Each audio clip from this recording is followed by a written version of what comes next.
Hello, I'm Hunter Schultz, and welcome to Winning Healthcare Food Fights.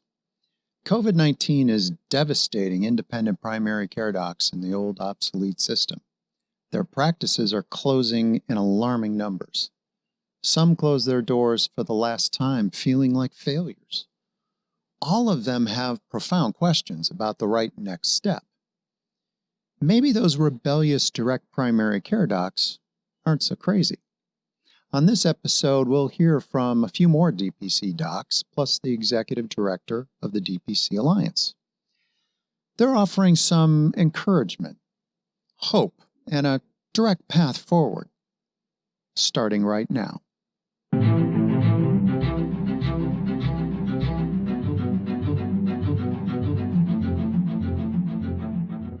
What would I say to my fellow primary care docs that are having to close up shop as a result of this COVID-19 pandemic?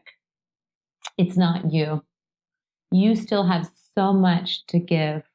We need you. You have so much knowledge, so much compassion, so much empathy, so much love for patient care. We still need you. And we need you in direct primary care to make that transition, that leap of faith to a model that is healthcare system, US healthcare system proof. Because you failed in this broken fee-for-service world does not mean you failed as a person, doesn't mean that you failed as a physician. It means the system failed you. And you are doing everything you possibly can to continue to deliver quality care in this horribly broken, backwards system. And it's literally impossible, made more impossible by this pandemic.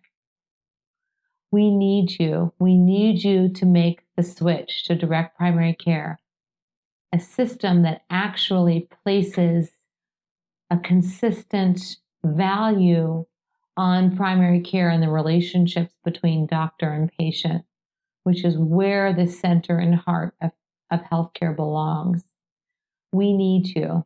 It's not you. You still have it in you. You may not have it in you to do what you kept doing the last 5, 10, 20, 30 years, but you still have it in you. You can take the doctor out of the practice, but you can't take the doctor out of the person. And we need you. So don't give up hope. Reach out to any one of us at any time. Dr. Aimee Ostick here at Health and Healing Direct Primary Care, Woodland Hills, California. Be well. So I took an employed position for a couple of years. And again, another thing that I'm really grateful for in my life and really got a really intense look at what it's like to do everything through insurance companies and Medicare and Medicaid. And just over time became more and more disillusioned with it and ultimately thought, I can do this. There were a lot of DPC doctors around the country that were starting to do the same thing. They'd all kind of done the same math and come up with the same numbers. And I thought, my idea that I've been having in my head now for the past 10 or 15 years it's feasible because there are doctors around the country that are doing this. And, there were some books that were written about direct primary care, and there's some guys that, had made it onto the news and had got, had kind of gotten some national presence. And every time something like that happened, a friend of mine that knew that I was interested in that concept would forward me those articles, or somebody sent me a book and I read it and I couldn't get the bug, out of my head. And so in May of 2018, I decided to close my practice. I worked directly with the hospital system there so that it wasn't an adversarial relationship. And they were supportive of it. They let me out of my non-compete and said, we give you our blessing. And that's one of the things that I really encourage a lot of other DPC doctors to do, is to try to, as best they can, work with their hospital systems to let them know that they don't intend to be a threat to the system. They just want to show people a different way.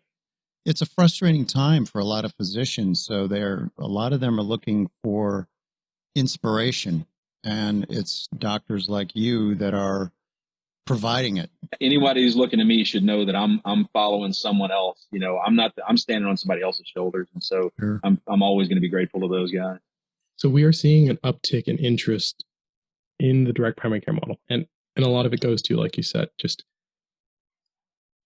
the experience of independent primary care docs across the country in COVID. And these practices have been operating on razor thin margins. And many of them have stayed open, to your point, on principle for purpose, right?